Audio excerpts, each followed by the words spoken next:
What if I told you that the person you think you know best, yourself, is actually a stranger? That right now, as you listen to these words, there's a part of you watching, calculating, remembering every moment you pretended to be someone you're not. Every smile you forced. Every truth you swallowed. Every time you said, "I'm fine," when your soul was screaming. Carl Jung discovered something that still makes psychologists uncomfortable today.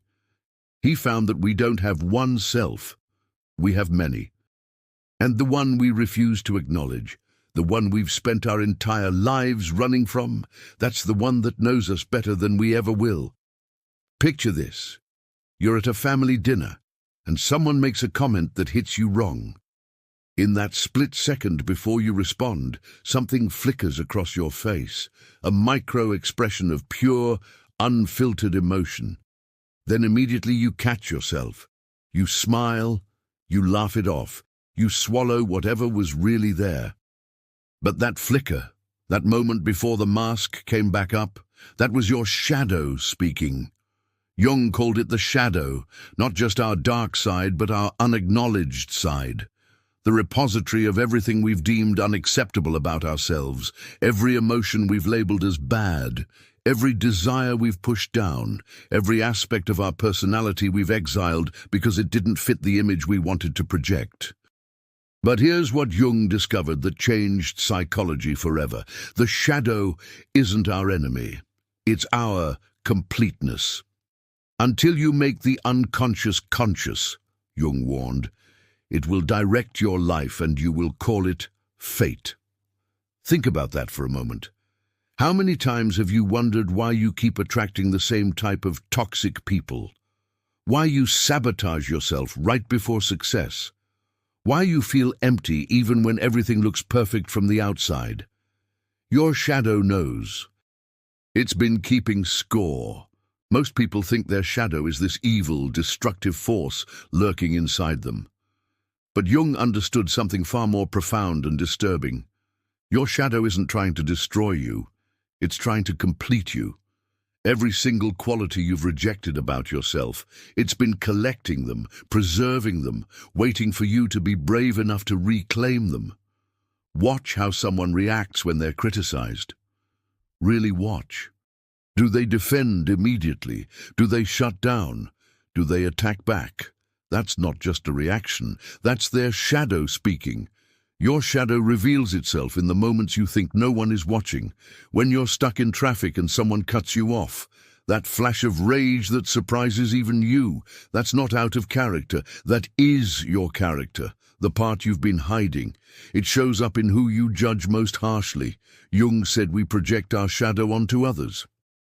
That person who irritates you beyond reason, look closer. They're probably expressing something you've forbidden yourself to express. The colleague who seems too ambitious. Maybe your shadow holds your own suppressed hunger for success. The friend who's too emotional. Perhaps your shadow contains all the tears you never allowed yourself to cry. The acquaintance who seems selfish. Look at how you've abandoned your own needs to appear virtuous. But here's where it gets truly unsettling. Your shadow doesn't just mirror back your darkness. It mirrors back your disowned light. That person whose confidence you find arrogant. Your shadow might be holding your own suppressed power. That artist whose creativity you dismiss as self-indulgent. Your shadow could be guarding your own unexpressed genius.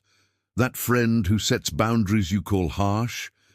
Your shadow may be protecting your own unspoken need to say no. Your shadow isn't just watching, it's mirroring.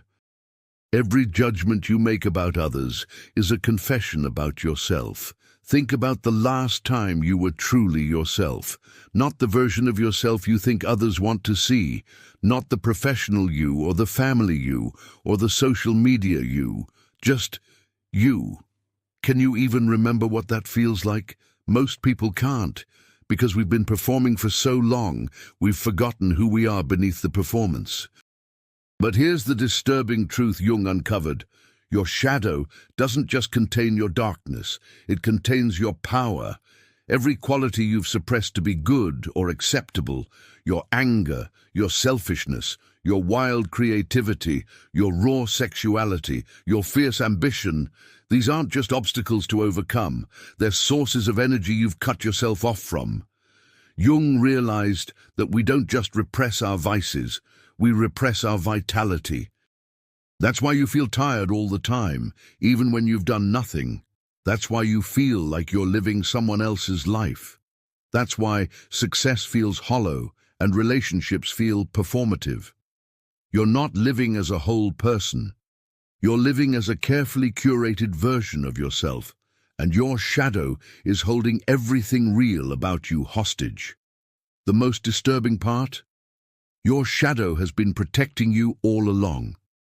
It holds not just your repressed darkness, but your repressed light.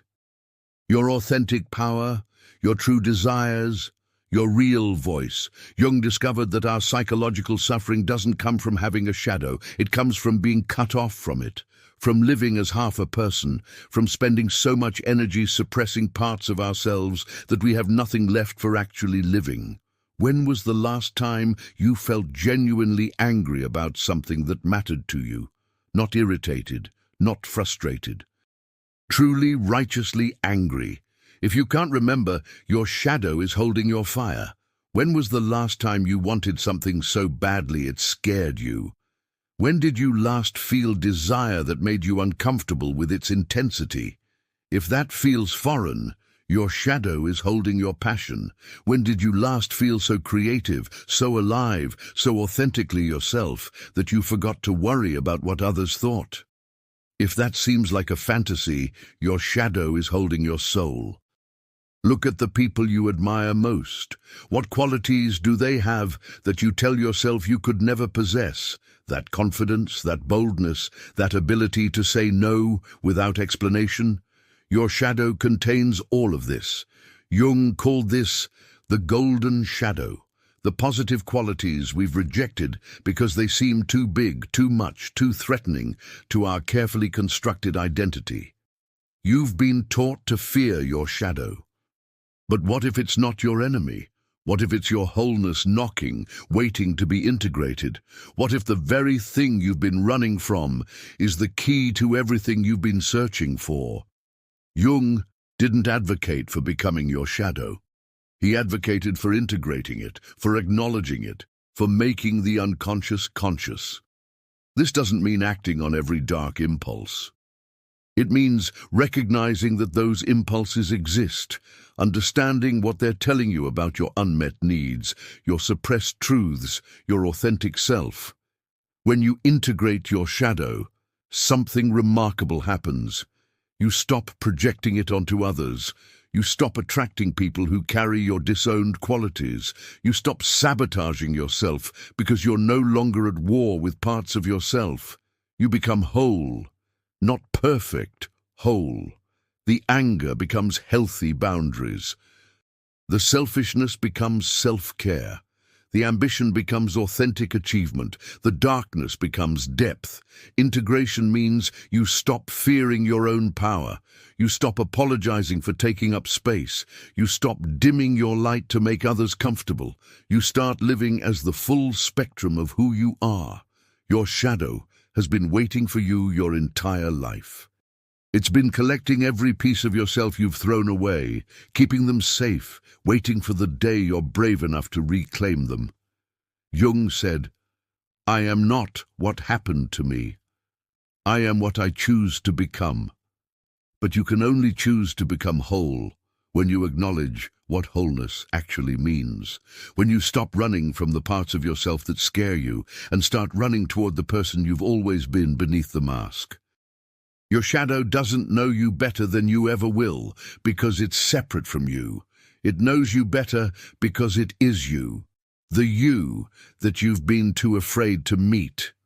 The question isn't whether you have a shadow. The question is, are you brave enough to shake hands with it? Because on the other side of that handshake lies everything you've ever wanted to become. You are not just light. You are not just shadow. You are the sacred marriage of both. And that is your true power.